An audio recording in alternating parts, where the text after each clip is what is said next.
Vaheguru Ji Ka Khalsa, Vaheguru Ji Ki Fateh. Welcome to this segment of Coach Gurbani's a-sabad-a-day. The reflection for today is Surat Mahalla Tija, composition of the third Nanak in the Rag Surat, and this is a dutuki, meaning each verse has two lines. The recitation: Surat Mahalla Tija, Nigunia no Aape Bakhas Lae, Nigunia no Aape Bakhas Lae Bhai, Satgur ki seva lae. सतगुर की सेवा उत्तम है भाई, राम नाम चित लाए, निगुणिया no आपे बख्श लाए. Nigunia, one without virtue, without merit, unworthy. No ape bakhas lae. Ape, reference to the self within, our source. Our source is forgiving and redeems even the most unworthy. How does it do that? Satgur ki seva lae. It engages them in the service of the true enlightener. So this forgiveness takes the shape of reorienting. So Satgur ki seva uttam hai pai, O my brother mind, the service of the enlightener, the Guru, is the most excellent, the highest of all. Why? Because it centers the mind on that all-pervading wisdom, Ram Naam Chitta Lae, and that all-pervading wisdom is called Ram. Ram Naam Chitta Lae, that all-pervasive presence, its wisdom is woven and it is available to us. It's innate to us. So this is affirmation that anyone, regardless of status, regardless of starting point, can be redeemed and elevated when consciousness is oriented towards good wisdom. We need the Guru to guide us to that wisdom. And that is the theme of the central Rahau reflection verse, which says, Harjiyo, addressing the Har, this evergreen consciousness, as a beloved, Harjiyo, Aape Bakhas Lae. Again, this is a repeat. It forgives and unites Milai. It blends the ego self with itself. So there is a process. Gunheen ham aparadhi pai, addressing one's own mind, saying, hey, listen, you're steeped in error, my brother mind, but the perfect enlightener Guru, this is the principle of perfection within us, will guide us, will blend us into union with the self. The word is rely, which means to blend, to mingle. So there is a commingling that takes place. So one, there is a confession of our own limitation, Gunaheen, Ham Aparadhi Pai.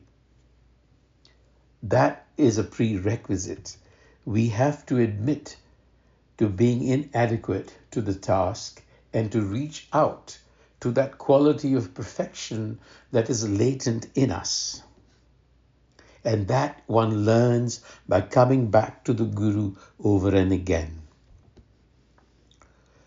And now this is a description of the benefits of Guru wisdom.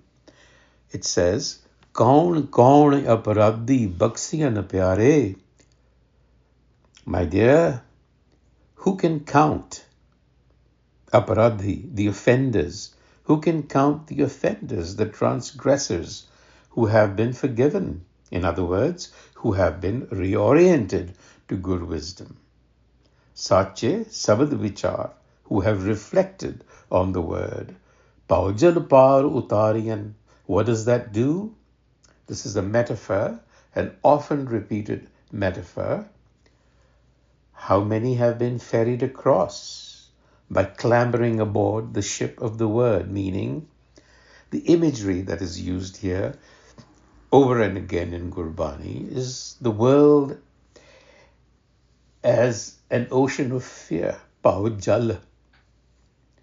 But the Guru's word serves as the ferry, as the ship, Bohit, that takes us across. So what this verse is saying is that countless transgressors, meaning those tied up, caught up in the ego, eventually find passage. So this is an affirmation again that no one is beyond redemption, that the truth is oriented to everyone. Because we live in the truth. We just have to recognize that. And this third stanza is a powerful metaphor of alchemy, the transformation. Manure te kanchana bhay pai, gur paras mela melai. From mere dust to gold, my brother mind. Such is the alchemy of the enlightener Guru, the touchstone that transforms. Aap chod now manvasya. When the ego's self is abandoned,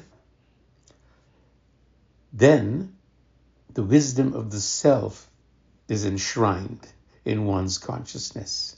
And what happens then is Jyoti Jyotimalai. Light merges with light. The Guru is the Paras, the philosopher's stone, turning base metal into gold, psychological lead into spiritual gold. But this transformation comes through ego shedding. And the Guru is the catalyst that makes it happen. And then there is this luminous union with wisdom, light, knowledge.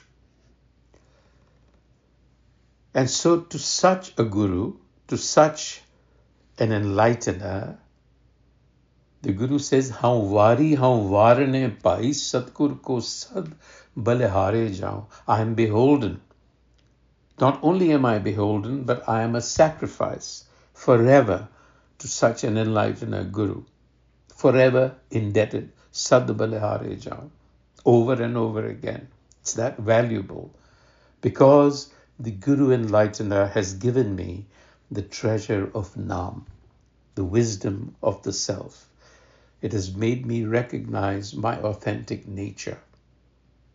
So therefore, I can never ever be thankful enough, if you will, to the Guru.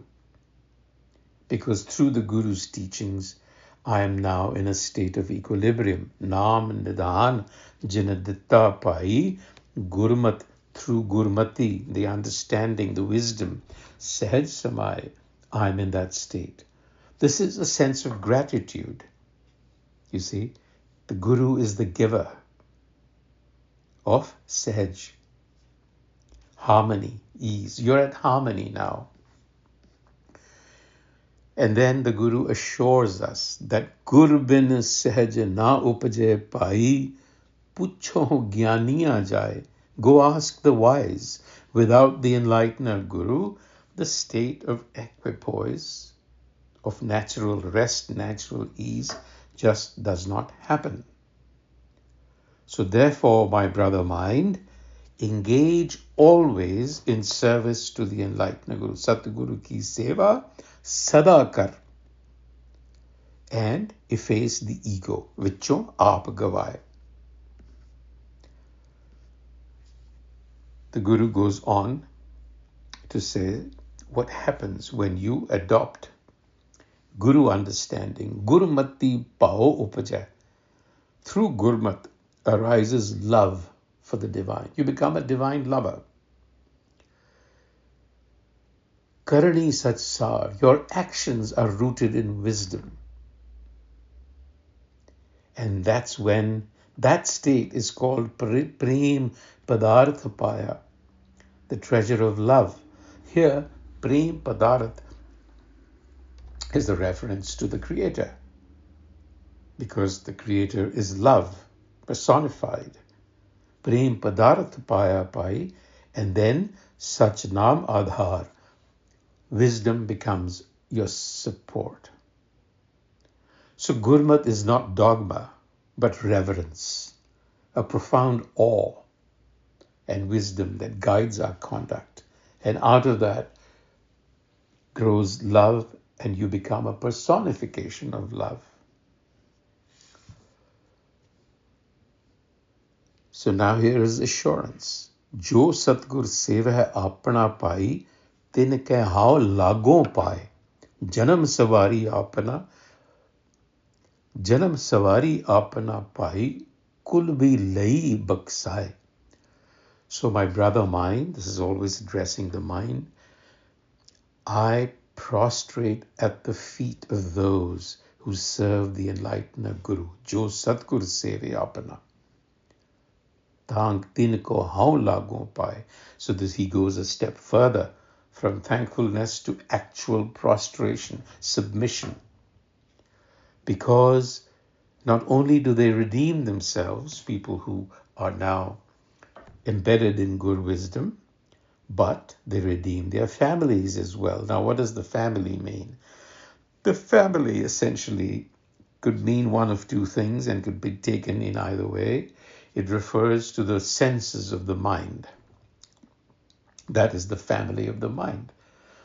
And in the Indian systems, they count 5 sensory senses, and then there are, karam, indra. There's a whole assemblage of senses around the mind.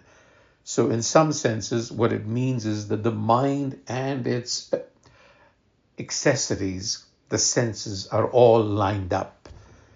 Family can also mean the family of humanity, because a Gurmukh is expected not only to evolve itself to higher dimensions of consciousness, but to also serve humanity to reach the same goal. Either way, my sense is you ought to take it in both senses of the word. And in conclusion, Sacha Bani, Sacha a-sabad-a-day pai, Gur kirpa te hoye. My brother mine, eternal is the speech, eternal the word of the Guru. It is realized through its benevolence. Gur kirpa te hoye. My brother mine, pai, Nanak Naam har manavasya. When Naam, the wisdom of the self, comes to abide within, then nothing is an obstruction. Bigan na lage koi. This is authenticity. When Naam is internalized, life becomes resilient. Adversity loses its sting. So Bani is both shield and sustenance, you see. Vaheguru Ji ka Khalsa, Vaheguru Ji ki Fateh.